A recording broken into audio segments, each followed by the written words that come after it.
하나님의 사랑과 은혜를 나타내는 여러 표현이 있는데 그 중에 두 가지를 오늘 말씀을 드리려고 합니다. 첫 번째는 hen이에요. hen. 히브리어로 hen은 불쌍히 여김, 긍휼히 여김, 값없이, 공짜로 이런 의미가 들어 있습니다. 이 hen이라는 단어가 들어간 첫 번째 본문을 찾아보면 창세기 6장 8절인데 우리말로는 이렇게 번역되어 있습니다. 그러나 노아는 여호와께 은혜를 입었더라. 이것을 히브리어 원문으로 해석을 하면 노아는 야훼의 눈 속에서 hen을 발견했다. 이런 의미가 됩니다. 그렇다면 여호와의 눈에 여호와의 눈빛에 들어있는 hen은 무엇을 말하는 걸까? 사랑입니다.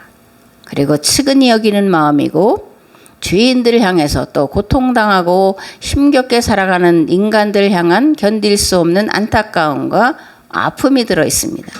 또 그 여호와의 눈에 여호와의 눈빛에 들어있는 hen, 은혜는 인간의 죄를 대속하기 위해 대신 죽으실 수밖에 없는 은혜가 들어 있습니다. 하나님의 사랑, 구원, 대속, 속량 여러 가지 말로 표현할 수 있는데 이것을 다 포괄하는 말이 값없이 거저주는 은혜 또는 값없이 거저주는 사랑이 아닐까 이렇게 생각을 합니다. 두 번째 이제 고엘인데요. 고엘은 갈이라는 말에서 나온 단어입니다. 여기는 구속자, 친족으로서 행하는 자 이런 것을 말하는데 한 문장으로 하면 기업 물을 자 이런 얘기는 들어보셨죠? 기업 물을 자 이게 이제 고엘이에요. 이러한 고엘 제도는 이스라엘 신앙 공동체와 사회 안전망을 유지하기 위해서 부여된 의무고 책임이고 책무였음을 알 수가 있습니다. 이런 이제 고엘 제도를 가장 잘 말해주고 있는 인물이 누구냐면 룻기서에 나오는 보아스예요. 보아스는 나오미의 남편 엘리멜렉과 가까운 친족인데 엘리멜렉이 이제 흉년을 당해서 가나안 땅을 떠나서 모압으로 가요. 거기서 10년을 살면서 엘리멜렉이 죽고 두 아들이 죽습니다. 그리고 나서 한참 뒤에 이제 하나님께서 이스라엘을 돌아보셨다는 얘기를 나오미가 듣고 고향으로 돌아오는데 두 며느리가 있었어요. 근데 첫 번째 며느리는 집으로 돌아가고 두 번째 며느리 룻이 이제 나오미를 따라서 가나안 땅으로 돌아옵니다. 근데 이제 10년 동안을 자신의 땅과 모든 집과 이런 것들을 다 내어줬기 때문에 돌아와서 기거하거나 먹을 그런 기반이 전혀 없이 돌아와요. 그래서 어떻게 룻이 가서 이삭을 줍는 일을 하는데 나오미가 그러지 말고 저 보아스라는 사람이 우리의 기업을 물을 자인데 그 밭에 가서 일하라 이렇게 이제 충고를 하죠. 그래서 이제 룻이 보아스의 밭에 가서 일을 하면서 나락을 주워다가 이제 시어머니를 복양하는 일이 있는데 그 얘기를 이제 보아스가 다 듣고 보고 있는 거죠. 그러면서 이제 보아스가 이 집에 기업 물을 자의 역할을 감당하려고 하는 것을 보게 됩니다. 그래서 룻을 아내로 맞이하면서 그 재산을 다시 찾아서 나오미에게 줘요. 그리고 룻과 보아스 사이에서 난 첫 번째 아들을 나오미의 가문의 아들로 이렇게 그게 쉽지 않은 건데요, 그죠? 내 자식을 친족의 자식의 로 이제 보내는 일을 하게 됩니다. 그게 이제 기업 물을 자, 친족으로서 어려움을 당한 자를 돌아보는 이런 이스라엘 공동체의 그런 해야 될 책무 또는 사회 안전망이다 그런 거예요. 대가를 바라고 하는 것이 아니라 도리어 대가를 주고 그리고 그 이름이 사라질 그리고 살아갈 터전을 상실한 그 가문과 가족을 살려내는 역할을 하는 것 이것이 이제 기업 물을 자인데 그걸 히브리어로 고엘이다 이러는 거예요. 그러면 고엘의 대상에는 어떤 것들이 있을까? 첫째 땅입니다.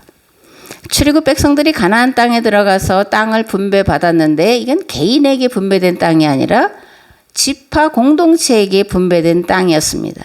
그러니까 땅은 지파 공동체를 유지하는 근간으로 주어졌다라는 거예요. 레위기 25장에 보면 이렇게 되어 있습니다. 너희 기업에 온 땅에서 그 토지 무르기를 허락할지니 만일 내 형제가 가난하여 그의 기업 중에서 얼마를 팔았으면 그에게 가까운 기업물을 짜가와서 그의 형제가 판 것을 물을 것이요. 아멘. 친척 중에 어떤 사람이 가난해서 그래서 자기 집에 분배된 땅을 얼마를 팔았어요. 그러면 가장 가까운 친척이 어떻게 하라는 거예요? 그걸 돈으로 값주고 사서 다시 돌려주라는 겁니다. 이게 기업물을 이제 잘하는 얘기예요. 두 번째, 사람입니다. 레위기 25장에 보면 이렇게 되어 있습니다. 만일 너와 함께 있는 거류민이나 동거인은 부유하게 되고 그와 함께 있는 네 형제는 가난하게 되므로 그가 너와 함께 있는 거류민이나 동거인 또는 거류민의 가족의 후손에게 팔리면 그가 팔린 후에 그에게는 속량받을 권리가 있나니 그의 형제 중 하나가 그를 속량하거나 또는 그의 삼촌이나 그의 삼촌의 아들이 그를 속량하거나 그의 가족 중 그의 살부치 중에서 그를 속량할 거다. 값주고 사와서 본래의 집으로 돌려보내줘야 된다. 이런 말씀이에요. 세 번째, 생명입니다. 민수기 35장에 보면 도피성 제도가 나와요.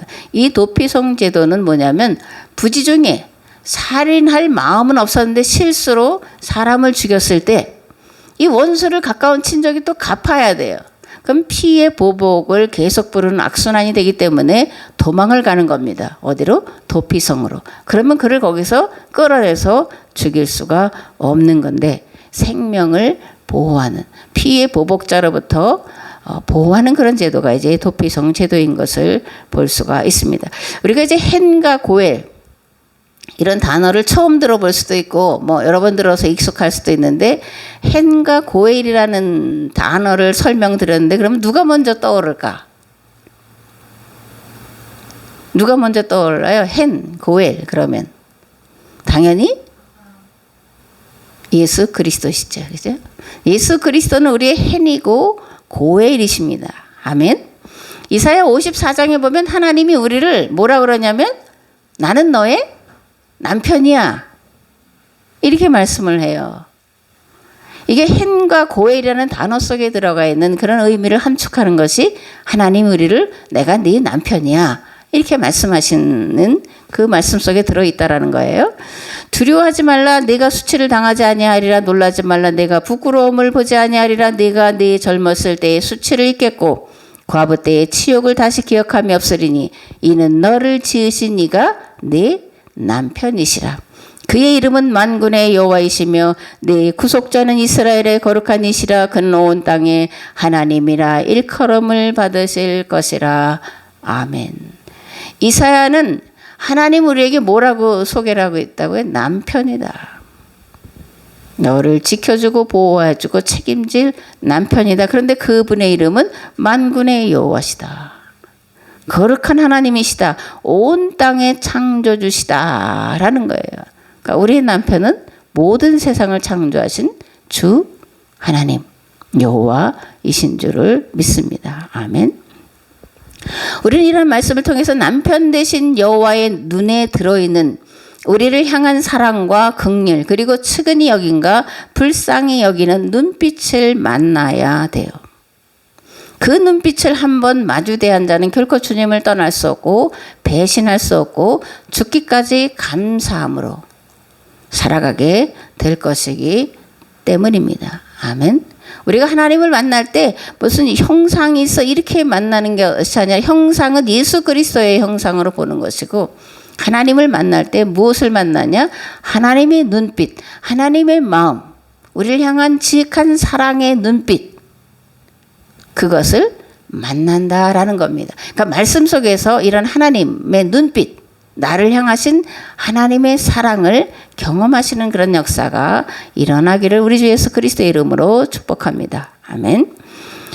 사도 바울은 고린도 교회에 편지를 보내면서 이렇게 이제 소개를 합니다. 하나님의 뜻을 따라 그리스도 예수의 사도로 부르심을 받은 바울과 형제 소수데네는 먼저 고린도전서를 시작할 때 말씀드렸지만 왜 하나님의 뜻을 따라 그리스도 예수의 사도로 부르심을 받은 바울이라고 소개를 할까? 그는 고린도 교회뿐만이 아니라 이방인 교회에서 사울을 또는 바울을 사도로 인정하지 않는 자들이 있었기 때문이에요. 고린도 교회도 마찬가지였고 사도 바울은 이것을 9장에서 다루고 있습니다. 오늘 함께 나눌 말씀은 고린도전서 9장인데 먼저 1절에서 18절 말씀을 봉독을 하겠습니다. 내가 자유인이 아니냐 사도가 아니냐 예수 우리 주를 보지 못하였느냐 주 안에서 행한 나의 일이 너희가 아니냐 다른 사람들에게는 내가 사도가 아닐지라도 너희에게는 사도이니 나의 사도됨을 주 안에서 인친 것이 너희라. 나를 비판하는 자들에게 변명할 것이 이것이니 우리가 먹고 마실 권리가 없겠느냐 우리가 다른 사도들과 주의 형제들과 게바와 같이 믿음의 자매된 아내를 데리고 다닐 권리가 없겠느냐 어찌 나와 바나바만 일하지 아니할 권리가 없겠느냐 누가 자기 비용으로 군복무를 하겠느냐 누가 포도를 심고 그 열매를 먹지 않겠느냐 누가 양떼를 기르고 그 양떼의 젖을 먹지 않겠느냐 내가 사람의 예대로 이것을 말하느냐 율법도 이것을 말하지 아니하느냐 모세의 율법에 곡식을 밟아 떠는 소에게 망을 씌우지 말라 기록하였으니 하나님께서 어찌 소들을 위하여 염려하심이냐 오히려 우리를 위하여 말씀하심이 아니냐 과연 우리를 위하여 기록된 것이니 밭가는 자는 소망을 가지고 갈며 곡식 떠는 자는 함께 얻을 소망을 가지고 떠는 것이라. 우리가 너에게 신령한 것을 뿌렸은즉 너희의 육적인 것을 거두기로 고하다 하겠느냐.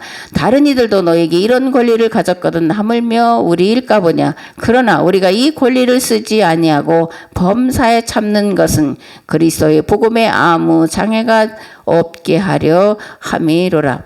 성전의 일을 하는 이들은 성전에서 나는 것을 먹으며 제단에서 섬기는 이들은 제단과 함께 나누는 것을 너희가 알지 못하느냐. 이와 같이 주께서도 복음 전하는 자들의 복음으로 말미암아 살리라 명하셨느니라. 그러나 내가 이것을 하나도 쓰지 아니하였고 또 이 말을 쓰는 것은 내게 이같이 하여 달라는 것이 아니라 내가 차라리 죽을지언정 누구든지 내 자랑하는 것을 헛된 대로 돌리지 못하게 하리라. 내가 복음을 전할지라도 자랑할 것이 없으면 내가 부득불 할 일임이라. 만일 복음을 전하지 아니하면 내게 화가 있을 것이로다.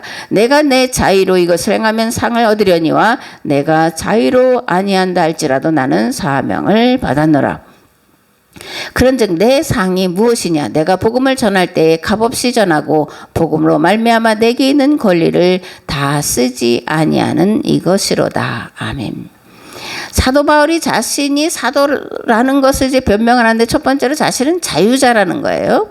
여기서 자유자라는 말은 뭐 종이나 노예와 반대되는 그런 개념이 아니라 유대교 율법에 대하여 죽은 자다. 그리고 예수 그리스도의 복음 안에서 산 자요 살아있는 자라는 것을 나는 자유자다. 이렇게 이제 말을 하고 있습니다. 두 번째로 자신이 사도인 것은 다메섹에서 부활하신 예수님을 만났다라는 거예요. 예수님으로부터 직접 사도로 부르심을 받았다라고 증언을 하고 있습니다. 유대교 율법에 매여 참 자유를 잃은 것도 모르고 살아가던 때의 사도 바울은 예수님을 주님으로 고백하는 자들을 잡아 죽이고 옥에 가두는 일에 앞장섰던 사람이었습니다. 이스라엘에서 뿐만이 아니라 이방 땅 다메섹에까지 가서 예수님을 믿는 자들을 죽이고 옥에 가두려고 했어요. 그러다가 예수님을 만난 거죠.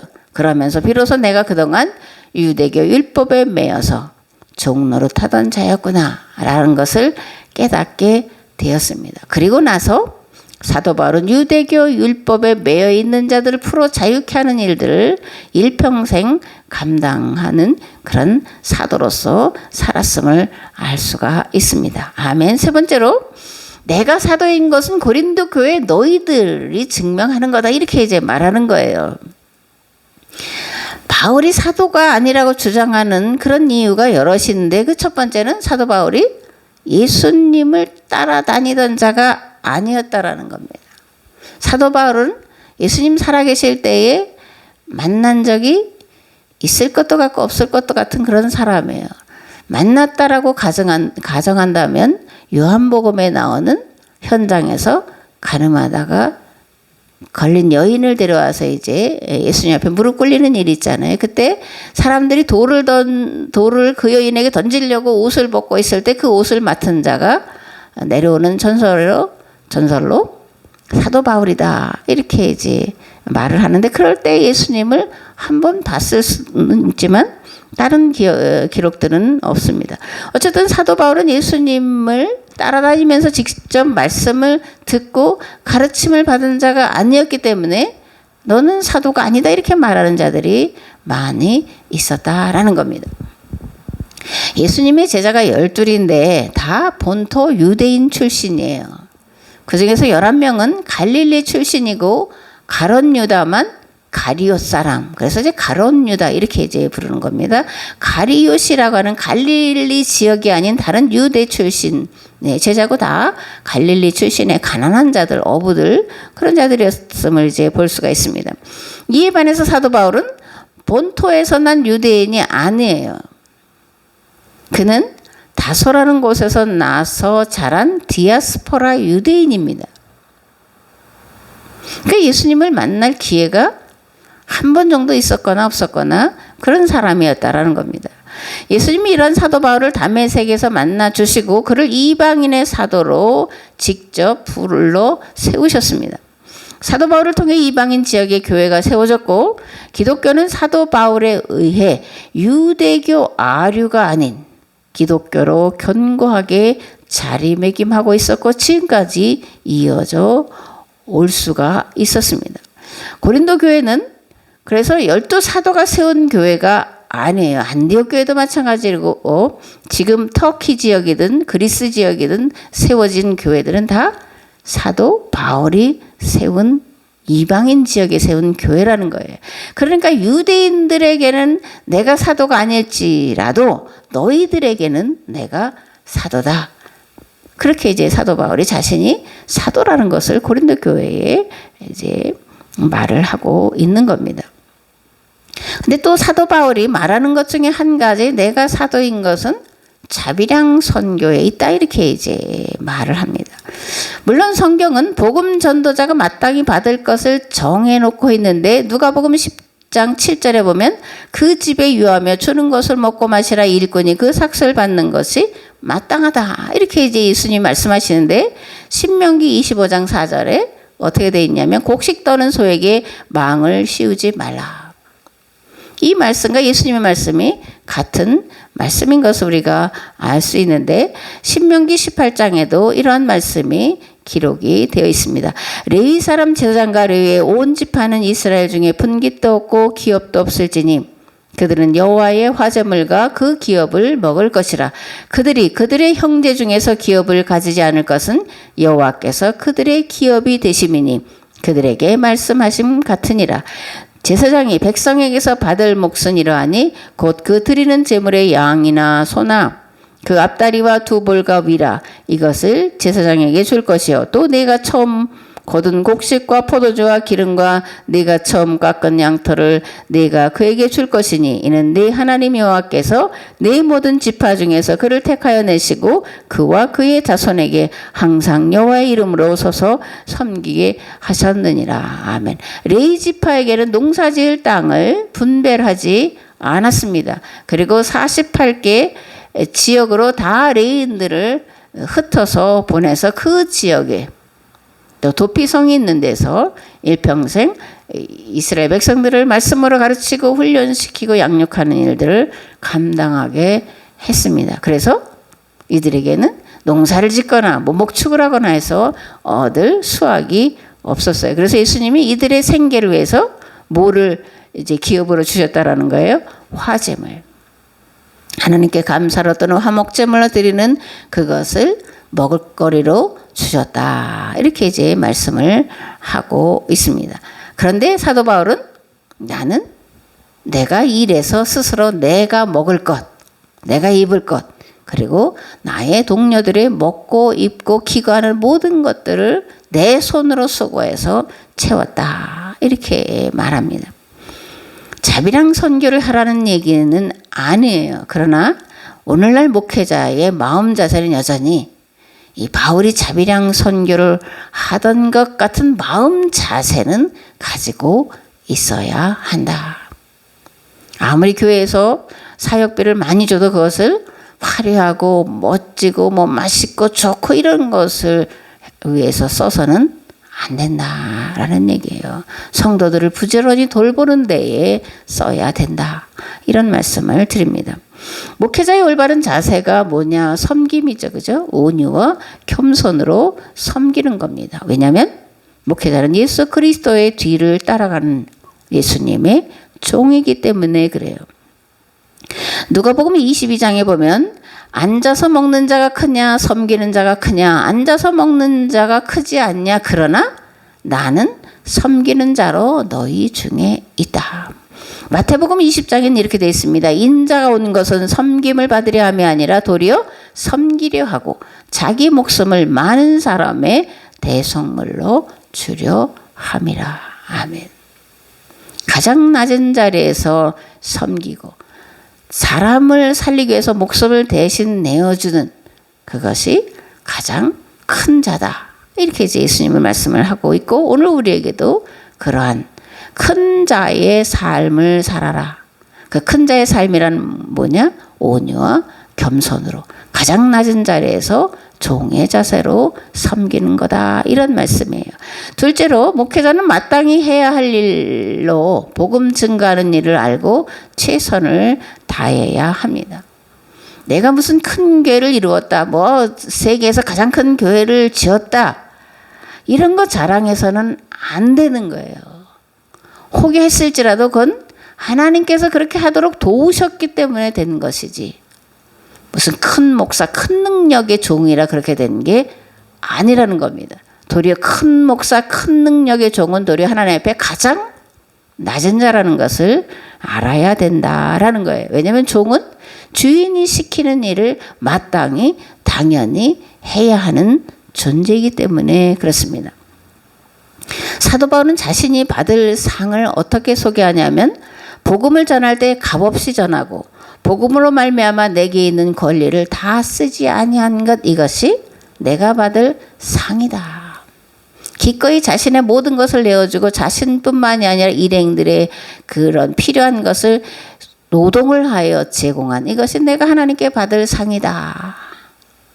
이게 무슨 상이겠어요? 이제 내 것을 내놨는데. 그러나 사도 바울은 마땅히 해야 할 일을 한 것뿐이고, 내가 받을 상은 값없이 복음을 전하고, 그리고 내가 다른 사람으로부터 섬김받을 그 권리를 다 쓰지 아니한 것이다. 오늘 우리도 이러한 상을 받을 그런 마음의 자세로 살아가야 되리라, 그렇게 믿습니다. 아멘. 그러니까 우리에게는 포기할 자유가 있는 거예요. 모든 것을 다 누릴 수도 있지만 그 모든 것을 다 포기할 자유도 있는 것이고, 이것이 우리가 하나님 앞에 가서 받을 상이다라는 겁니다. 왜냐하면 우리가 하나님의 눈에서 발견하는 hen, 즉 값없이 거저 주신 구원의 은혜가 너무나 크고 값진 것을 알기 때문에 무엇을 했을지라도 내가 이것을 했다라고 자랑할 것이 아무것도 없다. 도리어 마땅한 일을 했을 뿐입니다. 나는 무익한 종입니다라는 고백만 있어야 된다라는 겁니다. 아멘. 누가복음 17장 7절에서 10절 말씀을 보겠습니다. 너희 중 누구에게 밭을 갈거나 양을 치거나 하는 종이 있어 밭에서 돌아오면 그더러 곧 와 앉아서 먹으라 말할 자가 있느냐? 도리어 그더러 내 먹을 것을 준비하고 띠를 띠고 내가 먹고 마시는 동안에 수종 들고 너는 그 후에 먹고 마시라 하지 않겠느냐? 명한 대로 하였다고 종에게 감사하겠느냐? 이와 같이 너희도 명령받은 것을 다 행한 후에 이르기를 우리는 무익한 종이라. 우리가 하여야 할 일을 한 것뿐이라 할지니라. 아멘. 우리는 죄 가운데 구원받아서 영생을 소망하며 살아가는 자가 됐는데, 이 모든 것들은 뭐라는 거예요? 하나님의 전적인 은혜다. 하나님의 눈 안에, 눈빛에 들어가 있는 긍휼과 자비와 불쌍히 여기심 때문이다. 그러므로 오직 감사하며 우리에게 주어진 일에 최선을 다해서 섬겨라, 이렇게 말씀을 하고 있다라는 겁니다. 고린도전서 9장 19절에서 24절 말씀을 보겠습니다. 내가 모든 사람에게서 자유로우나 스스로 모든 사람에게 족이 된 것은 더 많은 사람을 얻고자 함이라. 유대인들에게 내가 유대인과 같이 된 것은 유대인들을 얻고자 하며 율법 아래에 있는 자들에게는 내가 율법 아래에 있지 아니하나 율법 아래에 있는 자같이 된 것은 율법 아래에 있는 자들을 얻고자 하며 율법 없는 자에게는 내가 하나님께는 율법 없는 자가 아니요 도리어 그리스도의 율법 아래에 있는 자이나 율법 없는 자와 같이 된 것은 율법 없는 자들을 얻고자 함이라. 약한 자들에게 내가 약한 자와 같이 된 것은 약한 자들을 얻고자 하며 내가 여러 사람에게 여러 모습이 된 것은 아무쪼록 몇 사람이라도 구원하고자 함이니 내가 복음을 위하여 모든 것을 행함은 복음에 참여하고자 함이라. 아멘. 사도 바울은 유대인이에요. 물론 디아스포라 유대인이지만 유대인이고 바리새파 사람이고 율법을 공부한 랍비입니다. 율법에 대해서 능통한 자이지만 이방인들에게는 그런 율법, 특별히 할례, 예법에 대해서 이방인들에게는 적용해서는 안 된다라고 이제 가르친 자예요. 그리고 유대인들에게는 유대인처럼 율법을 다 지켜 행하는 자였다라는 겁니다. 유대인에게는 율법이 있고 이방인에게는 양심이 있어서 양심과 율법이 같은 것으로, 그래서 안 믿는 자들은 양심에 의해서 구원받는다, 이렇게까지 복음의 또 구원의 영역을 확장시키는 사람이 사도 바울인데, 왜냐하면 어찌하든지 간에 몇 사람이라도 더 구원해 내고자 하는 마음에서, 그 안에서, 그리고 하나님 허락하심 안에서 복음의 영역을, 구원의 영역을 확장시켰다, 이런 얘기가 되는 거예요. 아멘. 사도 바울은 유대교 율법에 매여 종살이 하던 자였는데 뭐라는 거예요? 다메섹에서 부활하신 주님을 만난 다음에 비로소 유대교 율법에서 자유한 자가 되었습니다. 그런데 이제 그 자유를 다른 사람을 구원하기 위해 스스로 내려놓고 또다시 종의 멍에를 매겠다라는 거예요. 왜? 아무쪼록 몇 사람이라도 더 구원을 하려고 하기 때문이라는 겁니다. 아멘. 복음은 굉장히 유연하고 부드럽습니다. 우리가 교리로, 신학으로 접근하면 딱딱해요. 장로교는 굉장히 딱딱합니다. 그리고 탁탁, 그죠? 아주 성도들을 딱 손아귀에 쥐어서 흔드는 게 장로교의 특징인데, 감리교는 그렇지 않습니다. 대단히 유연하고 부드러워. 이게 성경의 전통이에요. 근데 우리가 그 자유를 잘 몰라서 감리교회는 소속감이 없어서 멀리 이사 가면 장로교도 가고 침례교회도 가고 다 그러는데, 그건 좀 문제지만, 그러나 복음의 유연성과 부드러움을 가졌다라는 것은 감리교인의 가장 큰 특징이에요. 그리고 자랑거리입니다. 어느 한 곳에 매여 있거나 틀에 고정되어 있지 않고 자유로워서 마치 복음은 물과 같다라는 겁니다. 물의 속성은 뭐예요? 담기는 그릇에 따라서, 그죠? 달라지는 거잖아요. 모든 것에 모든 것이 되는 게 물인데, 복음은 그렇다. 사도 바울이 좀 전에 말씀드린 대로 나는 어찌하든지 간에 몇 사람을 구원하기 위해서 모든 사람의 모든 것이 되었다, 이렇게 말씀을 하고 있습니다. 여러분들이 법이라는 그런 한자를 잘 아는데, 이건 이제 물이 흘러가는 그런 것을 형상으로, 이렇게 이게 물 숫자잖아요. 그죠? 물이 가는, 갈 것자잖아요. 물 숫자에다 갈 것자, 이게 이제 법인데, 물이 가는 길, 그게 법이라는 거예요. 즉 물은 낮은 데로 향하잖아요. 법도 마찬가지라는 겁니다. 그리고 하나님의 속성도 마찬가지라는 거예요. 우리가 믿는 하나님은 높은 데 계시는 분이 아니라 가장 낮은 데 계시는 분이에요. 그래서 높은 데서, 화려한 데서, 엄청나게 크고 부유한 데서 하나님을 만나려고 하면 결코 만날 수가 없습니다. 하나님의 영광과 섬김을 받는 자리에 계시는 분이 아니라 뭐라는 거예요? 지극히 천한 자와 그 자리를 함께 하시고, 무엇보다 하나님이심을 비우시고 가장 낮은 자리에서 죽기까지 순종의 종으로 계신 분이다 라는 겁니다. 성도는 그러므로 자신을 비워서 그리스도 예수님으로 채워가야 되는 존재들이에요. 내 뜻과 목적과 소원을 예수님의 발등상 아래 다 내어 던져버리고 오직 하나님의 뜻을 이루기 위해 일평생 살아가는 존재가 성도라는 겁니다. 주님께서 지어가신 대속의 십자가를 지고 가는 존재들이 성도라는 거예요. 사도 바울은 이것이 성도가 갖추어야 할 마땅한 마음 자세라고 말하면서, 이 마음은 곧 그리스도 예수님의 마음이다. 이렇게 빌립보서 2장에서 소개를 하고 있습니다. 너희 안에 이 마음을 품으라고 그리스도 예수의 마음이니 그는 근본 하나님의 본체시나 하나님과 동등됨을 취할 것으로 여기지 아니하시고 오히려 자기를 비워 종의 형체를 가지사 사람들과 같이 되셨고 사람의 모양으로 나타나사 자기를 낮추시고 죽기까지 복종하셨으니 곧 십자가에서 죽으십니다.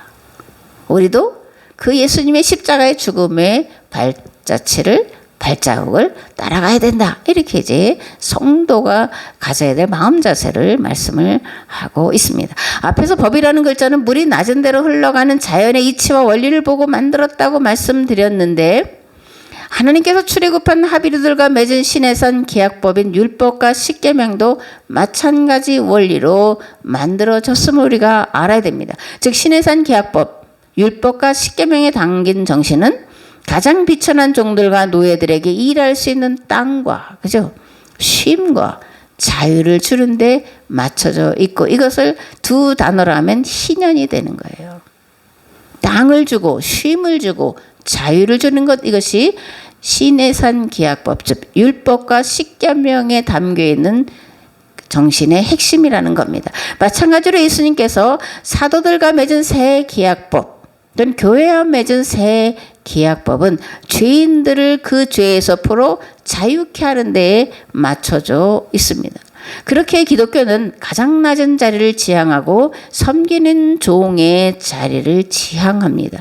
다른 이의 자유와 평화를 위해 기꺼이 내가 가진 자유를 내려놓는 것을 지향하고 가장 거룩하고 그러므로 유일한 구원의 종교요 진리는 기독교 안에만 교회 안에만 있다라는 것을 우리가 반드시 알아야 할 줄 믿습니다. 아멘.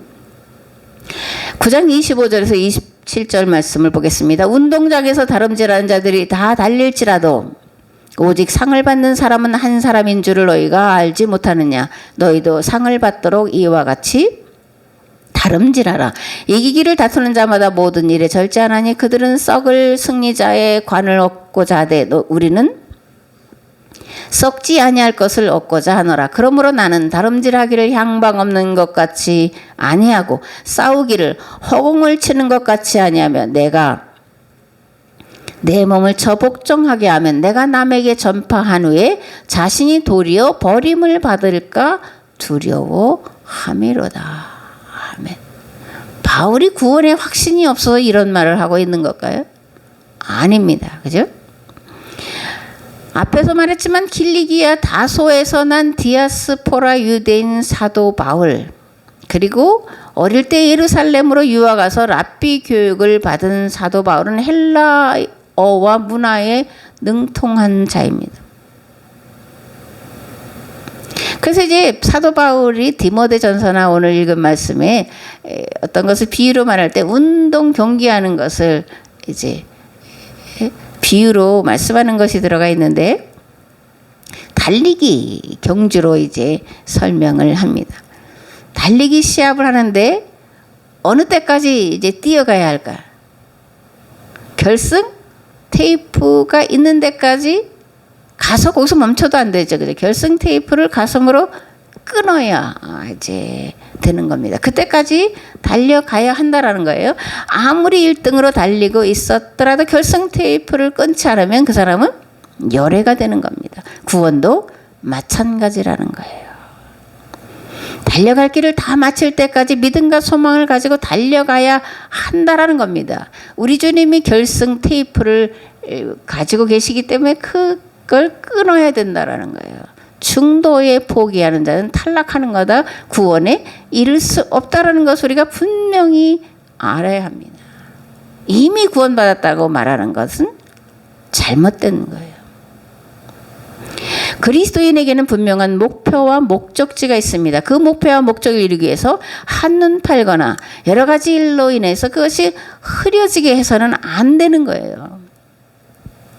빌립보서 3장 10절에서 14절에 보면 사도 바울의 구원관에 대해서 잘 알 수 있는데 사도 바울은 입으로 예수님을 주로 시인하면 이미 구원받았다라고 하는 완료형을 쓰지 않고 있어요.